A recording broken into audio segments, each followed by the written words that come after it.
Good morning. Well, today I want to introduce you to one of the bravest, most courageous, and inspiring human beings that I have ever met. His name is Jonathan Pitre, and he's 14 years old. His story will both break and embolden your heart. Jonathan suffers from EB, the worst disease you've probably never heard of. It is a rare but debilitating condition that makes his skin extremely fragile and prone to blistering.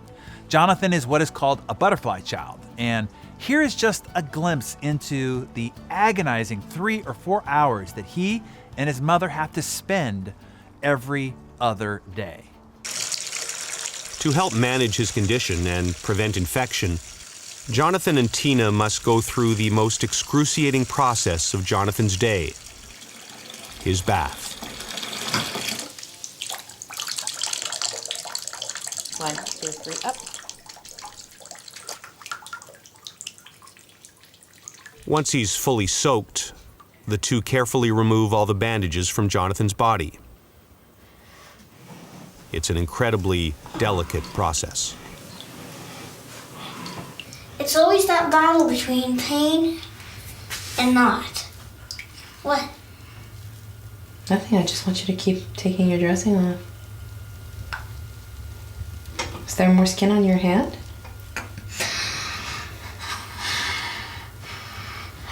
Yeah.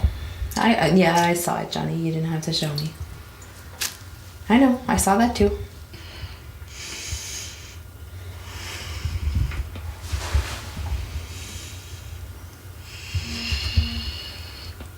So then, it really hurts for her, obviously.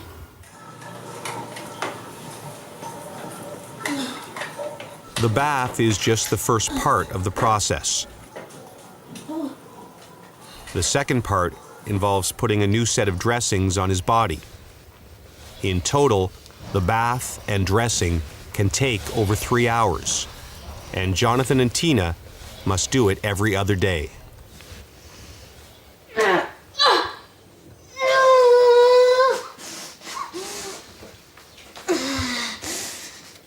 Probably the biggest challenge, being so helpless in front of your kid and having to do dressings, and I mean, you're the one who's hurting him.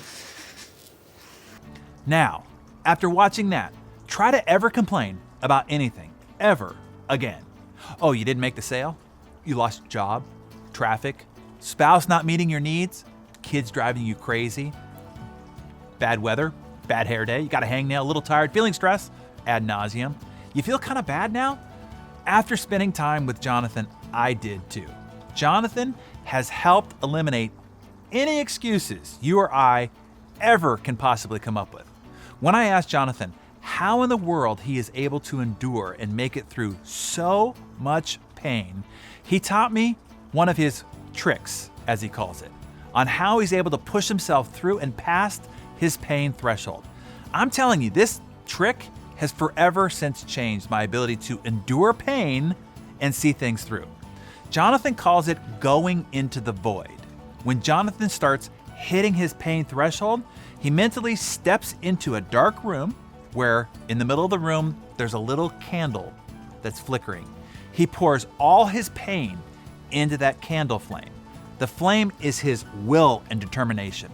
The more he feeds the candle his pain, the less pain he has, and the more powerful the flame of his will and determination get. Then eventually, he gets past the pain point, the pain dissipates, and he can step out of the void and back into reality. You actually saw him do that in the video. You can use this trick anytime you hit your figurative pain wall too. It could be the pain that you feel while running or working out. When you feel the pain, feed the flame. It could be the pain or tedium you feel when prospecting. When you feel the pain, don't quit or slow down, just start feeding the flame. It could simply be the stress or frustration or anxiousness that you're feeling due to a particular circumstance. Enter the void and feed your candlelight with all the pain, stress, and frustration and anxiousness that you might have.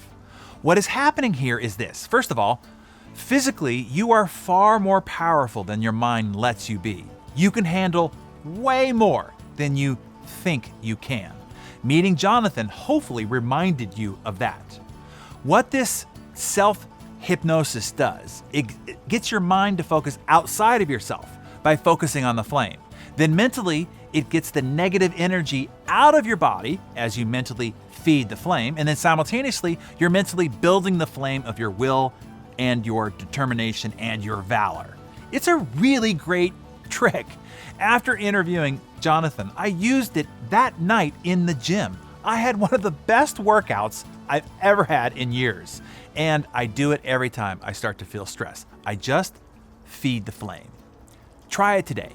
Once you start to feel pain, step into the void of that dark room with a candle flame lit in the middle and feed the flame your pain. And as it grows, so will your will and determination. Share your thoughts about this or what you do to push yourself past your pain threshold on a regular basis in the comments below.